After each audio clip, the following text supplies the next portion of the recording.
Hello students, ये है Ali online और मैं हूं एमईक्यू सर। आज की जो क्लास हम लोगों की है, आप लोगों को थंबनेल में शो ही हो रहा है, वही सीरीज मोस्ट एक्सपेक्टेड एमसीक्यू जो हम लोगों के 2025 के फोर्थ में एग्जाम में आ सकते हैं। और मोस्ट एक्सपेक्टेड इसलिए बोला है मैंने क्योंकि वो हमारे पूरे चांसेस हैं कि उस तरह के ही क्वेश्चन या यही क्वेश्चन घूम फिर के हम लोगों के पेपर में आएंगे। चलिए, ये तो मैं आपको हर बार हर सीरीज में हर दिन कहता हूँ, और ये रोज की सीरीज है, डेली सीरीज है, कभी कभी कुछ दिन मिस हो सकते हैं। ठीक है, वो लेक्चर के अकॉर्डिंग रिकॉर्डिंग और उसके प्रोसेसिंग पे डिपेंड करता है। हाँ, आज हम लोग जिस क्वेश्चंस को देख रहे हैं, लेक्चर 5 है हम लोगों का आज।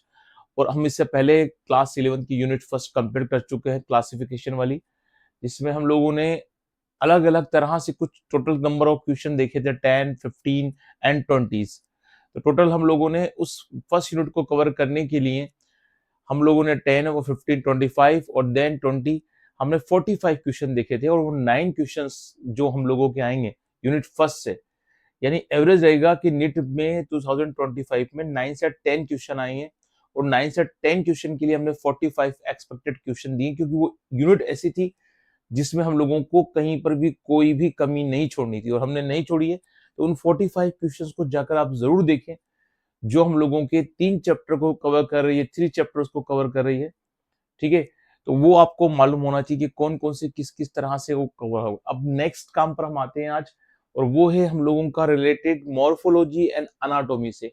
मॉर्फोलॉजी किसकी? मॉर्फोलॉजी फ्लोरिंग प्लांट्स की। और अनाटोमी किसकी? अनाटोमी दो चीजों की, फ्लोरिंग प्लांट्स और एनिमल की। एनिमल में भी किसकी? फ्रॉग की स्पेशली स्टडी है। अब जो प्रेजेंट सिलेबस बचा है उसके अकॉर्डिंग हम बात कर रहे हैं। चलिए, अब हम लोग जल्दी से इस बात को देख लेते हैं कि इस लेक्चर 5 में हमें क्या करना है। हमेशा की तरह आज हम लोग लेक्चर 5 में पहला काम करेंगे क्या? मॉर्फोलॉजी ऑफ फ्लावरिंग प्लांट्स को हम डील करेंगे।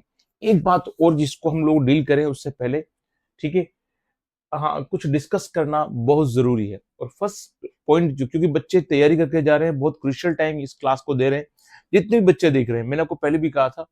ठीक है, मुझे इसका कोई भी ऐसा नहीं है कि बच्चे कितने देखे, जितने भी बच्चे देख रहे हैं इसको बेनिफिट मिलेगा। जो नहीं देख रहे हैं वो अपने जिंदगी में मस्त रहे, स्वस्थ रहे।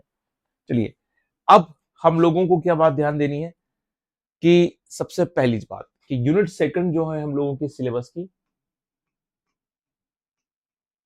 उसको हम डील कर रहे हैं। और यूनिट सेकंड में हम लोगों की क्या है?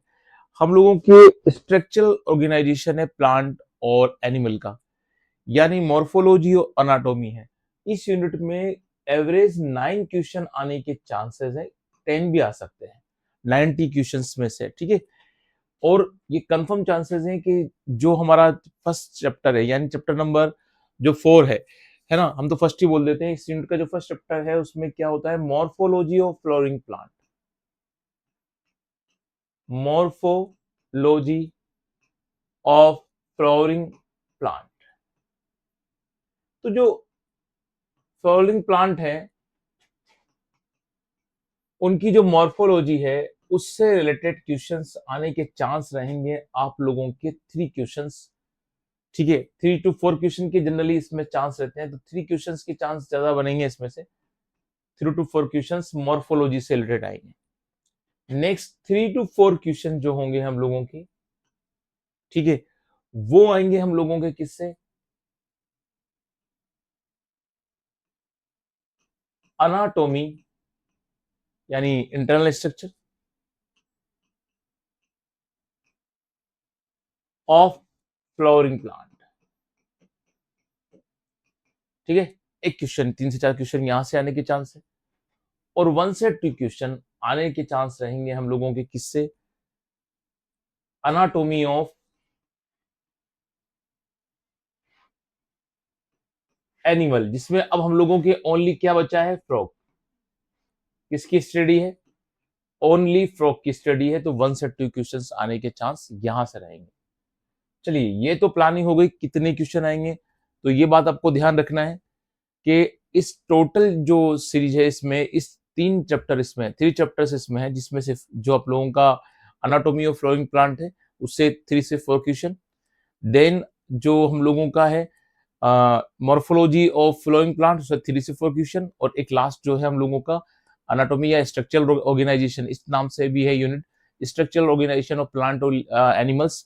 तो हम लोगों का जो एनाटॉमी है एनिमल की, उसमें 1 to 2 क्वेश्चन होगा। इसमें हमको किसकी स्टडी करनी है? ओनली फ्रॉग की स्टडी करनी है। तो इस तरह से हम लोगों का ये क्राइटेरिया रहेगा। अब जिस चैप्टर को हम लोग बात कर रहे हैं, क्या स्ट्रक्चरल ऑर्गेनाइजेशन या मॉर्फोलॉजी ऑफ फ्लोरिंग प्लांट, तो इसको अगर अपन डील करें तो यहां हमको ध्यान देना है मॉर्फोलॉजी,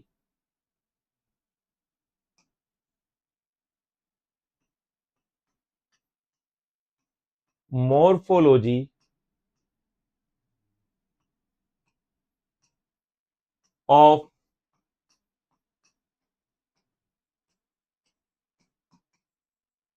फ्लोरिंग प्लांट। ठीक है, इसमें हम लोगों के साथ क्या चीजों को हमको ध्यान रखना है, इसमें कुछ चीजों का हमको स्पेशली ध्यान रखना है।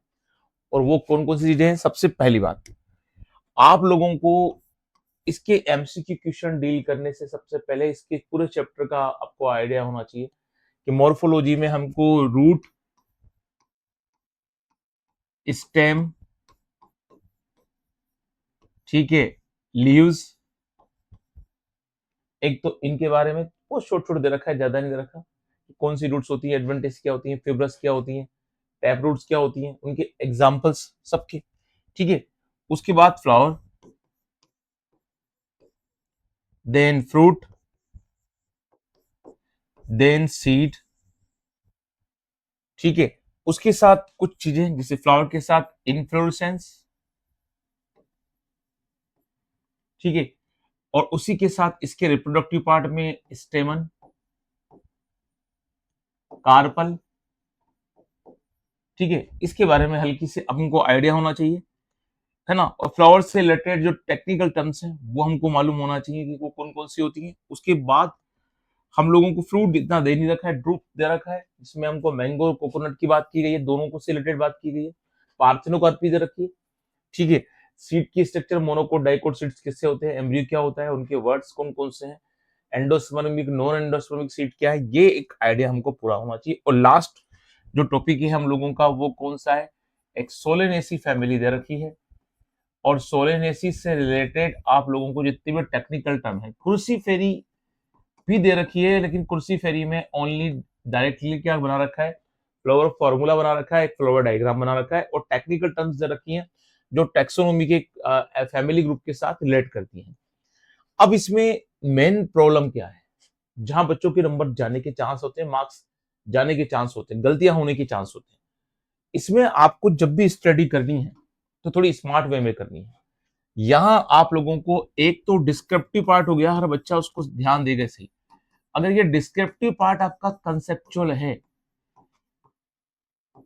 तो फिर तो आपको दिक्कत नहीं आनी है।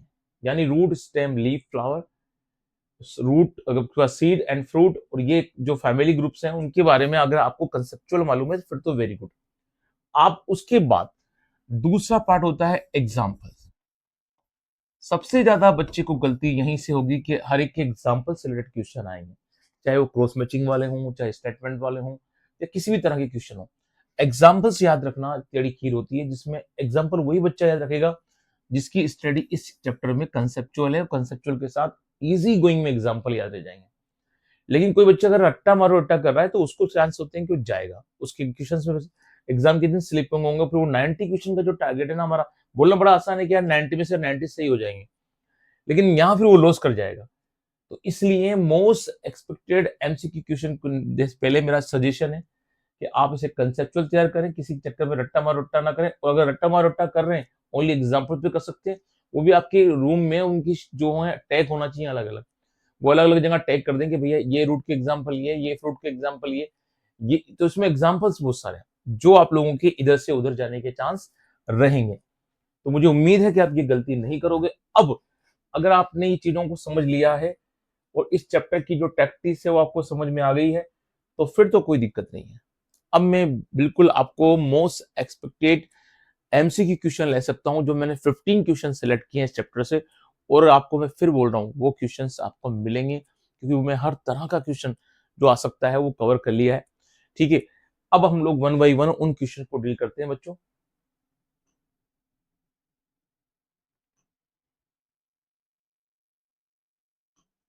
चलिए, ये हम लोगों का जो क्वेश्चन वाला पैटर्न है उसमें हम लोग आज क्लास 4 को देखने वाले हैं, क्लास 5 को देखने वाले हैं, ठीक है। और क्लास 5 में हम देखेंगे आज अलग अलग क्वेश्चंस को। तो हमारा अलीनी ऑनलाइन में हम लोग आज देख रहे हैं most expected MCQ series NTA NEET 2025 और ये क्लास 5 है हम लोगों की, ठीक है। चलिए पहले क्वेश्चन के साथ चलते हैं अपन लोग। और पहला क्वेश्चन देखिए, बिल्कुल अगर आप थोड़ा ध्यान से पढ़ते हैं तो आपको समझ में आ रहा है कि पहला क्वेश्चन वहीं से है, रूट से। मैंने ऑर्डर चेंज नहीं किया है, जैसे हमारी एनसीईआरटी है वैसे जैसे टॉपिक है हमारे सिलेबस में एनटीए नीट में, उसी टॉपिक के हिसाब से लिया है, ताकि आप वैसे धीरे धीरे आपका दिमाग में क्वेश्चंस बिल्ट होते जाए और आप समझते जाए कि मैंने किस तरह के पैटर्न को यूज किया है।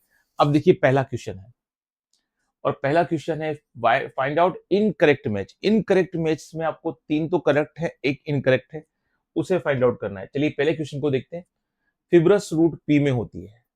पहला ऑप्शन आपका क्या है? फिब्रस रूट पी में होती है। ये करेक्ट है या इनकरेक्ट है, ये सोचिए आप। टेप रूट सिस्टम मस्टर्ड में होता है, बिल्कुल सही है। वे आप पोज करके भी आप एक बार सोच सकते हैं, ये नहीं कि मैं सोच रहा हूं आपने सोच रहे हैं तो मामला गड़बड़ होगा। एडवेंटियस रूट होती है बेनियान ट्रीज में, बिल्कुल सही बात है, ये आपको याद होना चाहिए। फिर मैं हाँ बोलूंगा होती है, आप मेरे साथ नहीं सोचेंगे तो फिर इसका मतलब नहीं निकलेगा। एडवेंटियस रूट मोनेस्ट्रिया में होती, बिल्कुल सही है। तो इस तरह से 3 सही हैं, तो फिब्रस रूट का पी का एग्जाम्पल बिल्कुल गलत है ना। और यही हमारा करेक्ट आंसर है। ये मैंने इसलिए दिया ताकि बच्चों को फिब्रस, टैप रूट और एडवेंटियस रूट के बारे में जो सेकंड पेज, जो पहले पेज पे दे रखा है, वो समझ में आ जाए किन किन के एग्जाम्पल क्या है। और ये अच्छा क्वेश्चन है, ठीक है। लग आपको सीधा रहा होगा लेकिन क्वेश्चन अच्छा है, वहां एग्जाम के दिन कंफ्यूजन आ जाता है। चलिए अगला है Solan leaf base present in plant. किस प्लांट की लीव्स में लीफ बेस सोलेन होता है, फूला हुआ होता है, और इसको क्या कहते हैं ये भी आपको मालूम होना चाहिए, ठीक है। अब अगर अपन देखें तो भाई ये कहना क्या चाह रहा है? ये कहना चाह रहा है कि जो लीफ बेस होता है वो इस तरह से सोलन हो गया, और उसके बाद जो लीफ है वो ऐसी है, ठीक है। इसको पल्विनस कहते हैं, अगर आपको याद आ गया होगा। गद्दीदार होता है ये, ठीक है, ये पल्विनस कहलाता है। और ये किस में मिलता है? ये लेग्यूम प्लांट में मिलता है, यानी एल्स्टोनिया, ग्रास और सिल्क कॉटन। तो हम लोगों ने ऐसे ऐसे एग्जाम्पल दिए जो ओनली एनसीईआरटी के एग्जाम्पल ही हैं, ताकि बच्चा कंफ्यूज हो जाए, वो गलत आंसर पे जाए। यही साइकोलॉजिकल प्रेशर होता है। तो इन क्वेश्चंस का बहुत ध्यान रखना बच्चों, ठीक है। कई बार क्या होता है कि जब आप कोई नया यूट्यूब चैनल खोलते हैं, उसको ओपन करते हैं, तो उसमें क्या होता है, आपकी जो बच्चे हैं उसमें कम व्यूज आते हैं, और जिस उद्देश्य से आपको उसमें चलाना है, आपको वो उद्देश्य की पूर्ति नहीं होती, ठीक है। अगर आप इस क्लास को देखोगे तो बिल्कुल श्योर है आपको फायदा मिलेगा। लेकिन अब कौन बच्चे देखेंगे कौन नहीं देखेंगे, वो बच्चों का हेडेक है, मेरा हेडेक नहीं। मैं अपना काम कर रहा हूँ, ठीक है। चलिए, तो एल्स्टोनिया, लेग्यूम प्लांट्स, ग्रास और सिल्क कॉटन में सही क्या है? Legume plants. तो करेक्ट आंसर क्या है? लेग्यूम प्लांट्स में पल्विनस होती है, ठीक है, जिसमें सोइलन लीफ बेस मिलता है देखने को। तो आपको समझ में आ गया होगा एक्सप्लेनेशन, और क्वेश्चन अच्छा है। नेक्स्ट क्वेश्चन है question number 3। Incorrect match of phyllotaxy. अब फिलोटॉक्सी में अपन जानते हैं कि लीव्स जो होती हैं उनका ऑर्डर होता है, वो ऑर्डर अपोजिट होता है, अल्टरनेट होता है, वल फॉर्म में होता है। तो वही दे रखा है आप लोगों के सामने कि इसमें इनकरेक्ट मैच कौन सा है, उसको आपको फाइंड आउट करना है। अल्टरनेरिया में मस्टर्ड दे रखा है आप लोगों को, ठीक है, जो बिल्कुल करेक्ट मैच है। अल्टरनेट में सॉरी, अल्टरनेट में मस्टर्ड आता है, बिल्कुल सही बात है। वल अल्स्टोनिया, ये तो बड़ा पॉपुलर है, हर बच्चा इसको याद करके जाता है। अपोजिट गुआवा है सही, और गुआवा के साथ आप जानते हैं अपोजिट कौन है, और सोच रहे हैं आप? चलिए, केलोट्रोपिस में अल्टरनेट नहीं होता, यही सबसे ज्यादा मिस मैच है। तो डी करेक्ट आंसर है, ठीक है। उसमें कौन सा होता है फिर? अपोजिट होता है, बिल्कुल। आप सोचें, आपको मालूम होना चाहिए किसका एग्जाम्पल क्या होता है। Zygomorphic flower incorrect example. अब जाइगोमार्फिक जो होता है, एक्टिनोमार्फिक और जाइगोमार्फिक जो टर्म्स होती हैं वो मालूम होना चाहिए आप लोगों को कि एक्टिनोमॉर्फिक का मीन्स क्या होता है, जाइगोमॉर्फिक का मीन्स क्या होता है। सिमेट्रिकल बेस पे निकाला जाता है कि किसी फ्लावर को हम लोग अगर सेंट्रल से होते हुए अलग अलग एक्सिस से काट सकते हो तो वो कौन सा होगा, और एक फ्लावर को अगर हम ओनली वन एक्सिस से टू सिमिलर पार्ट में काट सकते हो तो वो कौन सा होता है। और एक ऐसी कंडीशन होती है जब किसी भी तरीके से हम लोग, अभी क्वेश्चन आएगा वो आगे इसलिए मैं क्लियर नहीं कर रहा हूँ, है ना। तो वो फिर कौन सा फ्लावर होगा जिसको मैं किसी भी सिमेट्री से आपको उसको अगर आप दो टू सिमिलर पार्ट में उसको नहीं कट कर सकते, उसको असिमेट्रिकल कहते हैं। क्लियर। तो पहले क्वेश्चन को डील करते हैं, zygomorphic flower in correct example क्या है। अब तीन तो इसमें करेक्ट ऑप्शन है, एक इनकरेक्ट ऑप्शन है, तो वो कौन सा है। देखो केसिया, गुलमोहर और बीन, ये तीनों जाइगोमॉर्फिक होते हैं। चिली नहीं होता, वो तो हेटेरोमॉर्फिक कंडीशन में जाता है, तो इसका करेक्ट आंसर बी है। अब केसिया, गुलमोहर, बीन आपको याद रहना चाहिए, कैसे भी याद कर लें, ठीक है। अब सीबीजी याद कर लें, है ना, या सीजीबी याद कर लें, या आप लोग बीसीजी याद कर लें, बीसीजी का टीकापन याद करते हैं तो उससे याद कर लें, है ना, कि भाई B for bean, C for cassia और जी फॉर गुलमोहर। ठीक है, ये तीनों एग्जांपल किसके हैं, जाइगोमॉर्फिक के हैं। बीसीजी जनरली मैं बच्चों को ऑफलाइन क्लास में याद भी करवाता हूँ, तो ऐसी कंसेप्चुअल इसको याद रह जाता है। और चिली तो इसमें कंडीशन में आती ही नहीं है, तो करेक्ट आंसर मिल गया बच्चों अपन को, इसका क्या है, बी है। चलिए नेक्स्ट क्वेश्चन पे चलते हैं। अगला क्वेश्चन है aestivation present in lady finger. अब ये भी बहुत अच्छा क्वेश्चन है और सिंपल क्वेश्चन है, लेकिन सिंपल तब होगा जब आपको एग्जांपल मालूम होंगे, ठीक है ना। तो एस्टिवेशन कौन सा होता है लेडी फिंगर में, इम्ब्रिकेट होता है, वेक्सिलरी होता है, वेलवेट होता है, ट्विस्टेड होता है। अब इस क्वेश्चन का आंसर कौन देंगे, जिनको जो एस्टिवेशन है उनके सभी के समझ में आते हैं कौन कौन से होते हैं और उनके एग्जांपल्स क्या है। अगर ये बच्चे को मालूम है तो इसका आंसर दे देगा। तो लेडी फिंगर में वेलवेट होता है, वेक्सिलरी तो अपन जानते हैं कि पी प्लांट्स बड़ा पॉपुलर है, इम्ब्रिकेट और ट्विस्टेड बिल्कुल नहीं है। ट्विस्टेड अपन जानते हैं कि जनरली अपन लोगों को मालवेसी फैमिली के मिलते हैं, ठीक है ना। तो इसका करेक्ट आंसर कौन सा है बच्चों, वेलवेट। ठीक है, ध्यान रखना, फिफ्थ का सी करेक्ट है।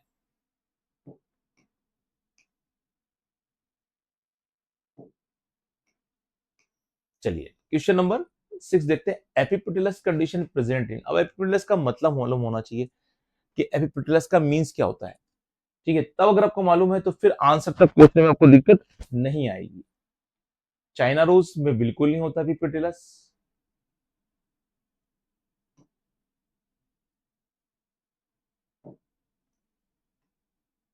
तो चाइना रोज में नहीं होता, पी में नहीं होता, सिट्रस में नहीं होता, तो फिर किस में होता है, डी ब्रिंजल में होता है। ये बड़ा पॉपुलर एग्जांपल है और इसको याद रखना कि ब्रिंजल में क्या होती है, एपिपेटलस कंडीशन होती है। ठीक है, अब दोनों कंडीशन आपको मालूम होना चाहिए कि भाई किसमें पेटल की पोजीशन कौन सी होती है। नेक्स्ट क्वेश्चन है अपना question number 7, find out the wrong match. इसमें से कौन सा मैच जो है वो रोंग है। मार्जिनल प्लेसेंटेशन, यहां पर ध्यान रखिएगा, मार्जिनल का मतलब हम समझते हैं ना, कोई कंफ्यूजन नहीं होना चाहिए। यहाँ मार्जिनल का मतलब है प्लेसेंटेशन दे रखा है, और दूसरा उसका एग्जाम्पल है। तो कॉलम फर्स्ट और कॉलम सेकंड भी लिख सकते थे हम, ये सारे एग्जाम्पल्स हैं और ये सब क्या है, प्लेसेंटेशन है। तो मार्जिनल, एक्साइल, फ्री सेंट्रल और बेसल दे रखा है। इसमें से कौन सा जो है वो रोंग मैच है, यानी 3 ऑप्शंस तो ऐसे हैं जो करेक्ट मैच है और एक ऑप्शन ऐसा है जो रोंग मैच है। मार्जिनल पी में मिलता है, बड़ा पॉपुलर है, ठीक है। एक्साइल टोमेटो में मिलता है, बिल्कुल सही बात है, ठीक है। सोलेनेसी, मालवेसी, लिलिएसी, इन सब में एक्साइल मिलता है। फ्री सेंट्रल डायंथस में होता है, ये भी बिल्कुल सही है। तो बेसल सिट्रस में नहीं होता, ये गलत दे दिया, तो डी क्या है इसका करेक्ट आंसर है। सिट्रस में कौन सा होता है जाके सोचिएगा, ये जरूर मालूम होना चाहिए आप लोगों को, ये नहीं तो फिर कौन सा होता है ना, ये नहीं तो फिर और क्या, ठीक है। तो इस तरह से आप लोगों को ये करेक्ट, जब करेक्ट मालूम होगा तो फिर आप ज्यादा कंसेप्चुअल का ध्यान दे पाएंगे। मैं कई क्वेश्चंस को इसमें जो इनके आंसर्स को दबा रहा हूं क्योंकि मुझे आगे वाले क्वेश्चन भी देने हैं, सारे क्वेश्चन आपस में क्या है, मैच करते हैं।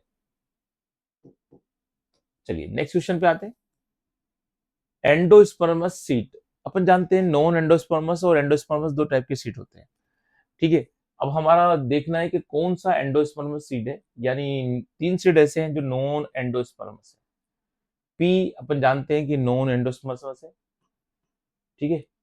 अगला है, अगर देखते हैं अपन,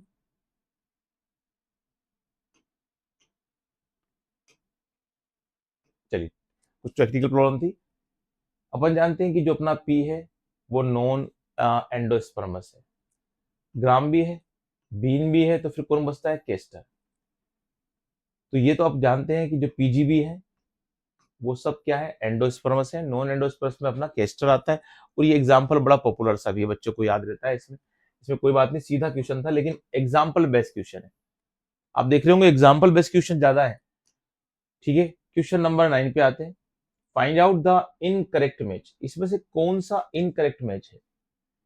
ऑर्चिड का सीड कैसा होता है, नॉन एंडोस्पर्मिक होता है, बिल्कुल सही बात है, ठीक है। चलिए, तो इनकरेक्ट तो है, ये करेक्ट है। Cotyledon now known as a scutellum, बिल्कुल। जो मोनोकोट सीड होते हैं उनका कोटिलिडोन स्कूटेलम ही कहलाता है, ये भी सही है। तो हमको तो इनकरेक्ट देखना है। Plumule is enclosed bye coleorhiza, plumule नहीं होता, वो तो कोलियोप्टाइल से होता है, कोलियोराइजा से नहीं होता। तो यहाँ कोलियोराइजा लिख दिया, इसलिए गलत है। ये कोलियोप्टाइल होना था, हमको हमारा करेक्ट आंसर मिल गया सी ऑप्शन।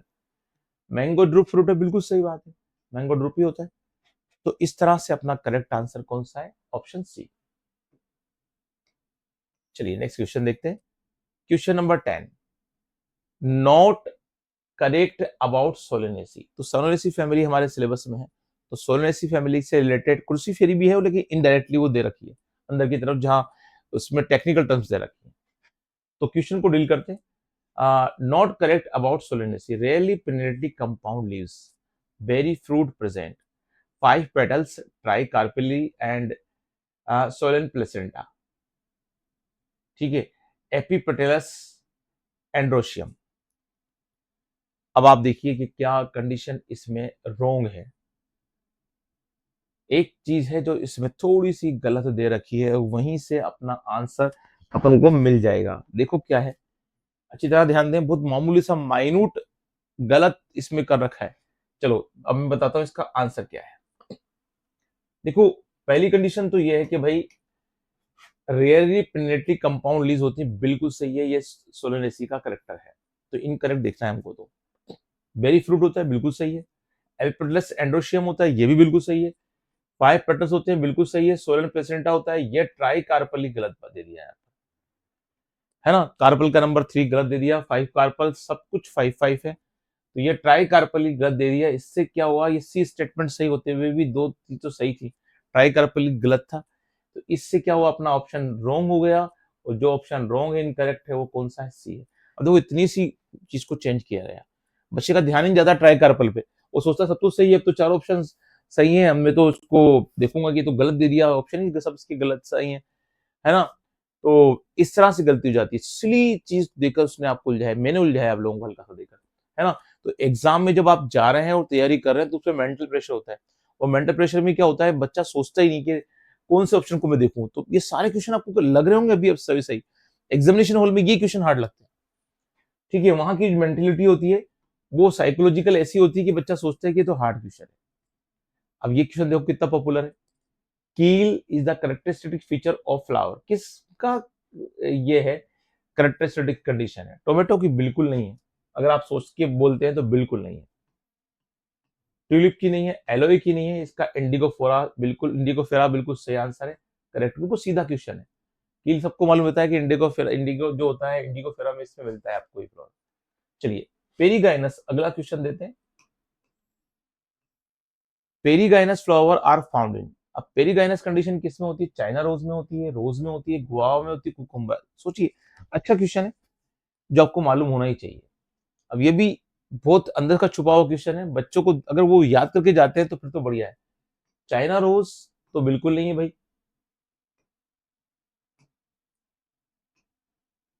फिर रोज है क्या, बिल्कुल रोज करेक्ट आंसर है। गुआवा, कुकुम्बर, रोज, चाइना रोज नहीं है। रोज चाइना रोज में रोज है, तो ध्यान रखना दोनों में डिफरेंस है। रोज अलग फैमिली का है, चाइना रोज किसका है, अलग का है, ठीक है। तो ये दोनों अलग अलग के साथ डील करते हैं। चलिए नेक्स्ट क्वेश्चन पे आते हैं बच्चों।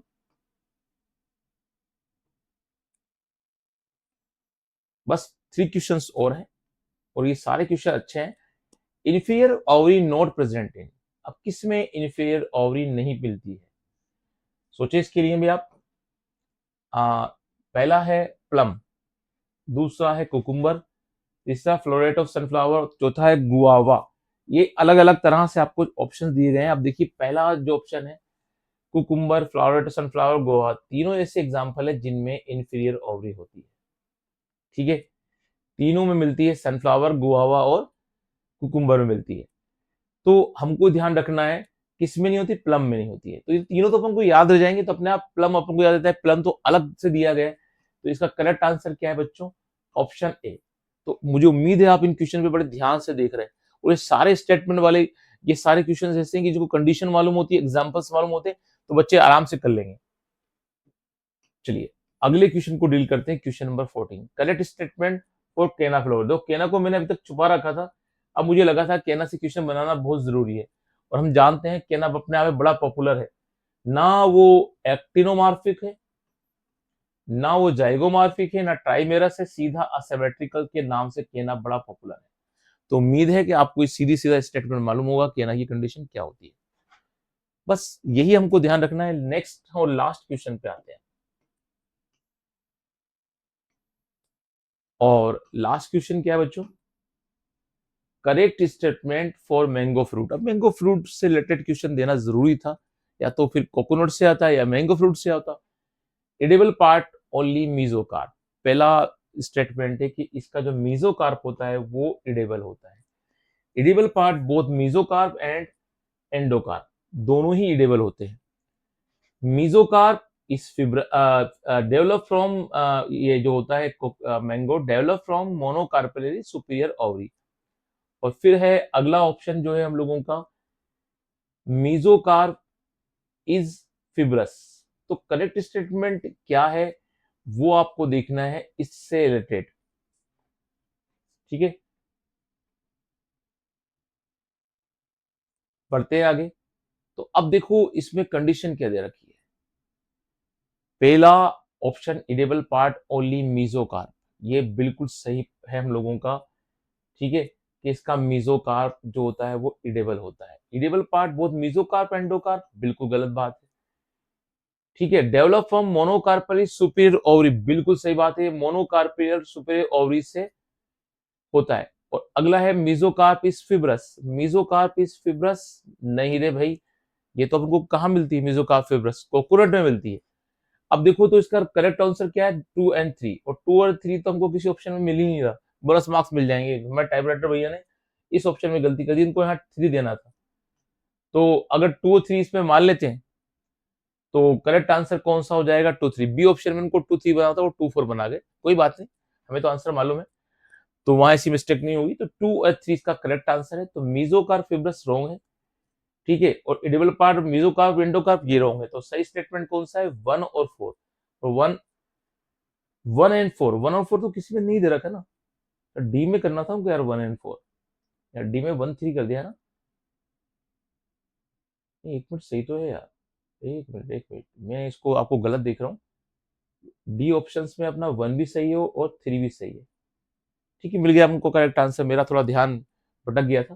तो डी ऑप्शन अपना करेक्ट है, 1 एंड 3 इसमें अपन लोगों को मिल गया है।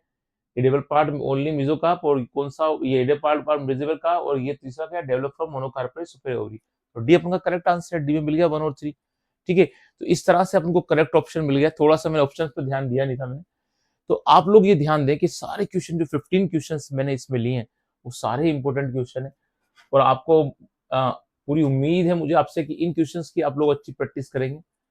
ठीक है, सारे क्वेश्चन बड़े इंपॉर्टेंट हैं और आप लोगों के सामने इनको डील कर लिए हैं। तो मेरे ख्याल से तो अब ऐसी कोई चीज नहीं है कि जो आपको एग्जाम में परेशान करे। हमारा काम कंप्लीट है। ठीक है, तो अब क्लास को बाइंड अप करने का टाइम आ गया है। 15 क्वेश्चंस के बाद आपको कोई क्वेश्चन देखने की जरूरत ही नहीं है। आपको कंटिन्यू अगर कंसेप्चुअल इस पार्ट को मालूम है, चैप्टर को मालूम है, और इसके बाद अगर आप ये क्वेश्चन देख लेते हैं तो फिर कोई दिक्कत नहीं। इन्हीं क्वेश्चन से आपके बनेंगे नेक्स्ट आपके नीट 2025 में वो 3 क्वेश्चन जो इस चैप्टर से आएंगे। वो देखना, आप जब पेपर आएगा तो आपको बिल्कुल याद होगा में कि यार सर ने जो बतलाया था उससे रिलेटेड क्वेश्चन ही आए। तो अच्छी शुभकामनाओं के साथ आप इस क्लास का फायदा लेंगे और अपनी तैयारी अच्छी करेंगे। ठीक है, और ज्यादा से ज्यादा मेहनत करके अच्छी तरह से नींद निकालें, खूब मेहनत करें, मस्त रहें, स्वस्थ रहें। अपना 4th मई को एग्ज़ाम अच्छा जाने वाला है, ठीक है? तो कल मिलते हैं न्यू क्लास के साथ, जुड़े रहिए।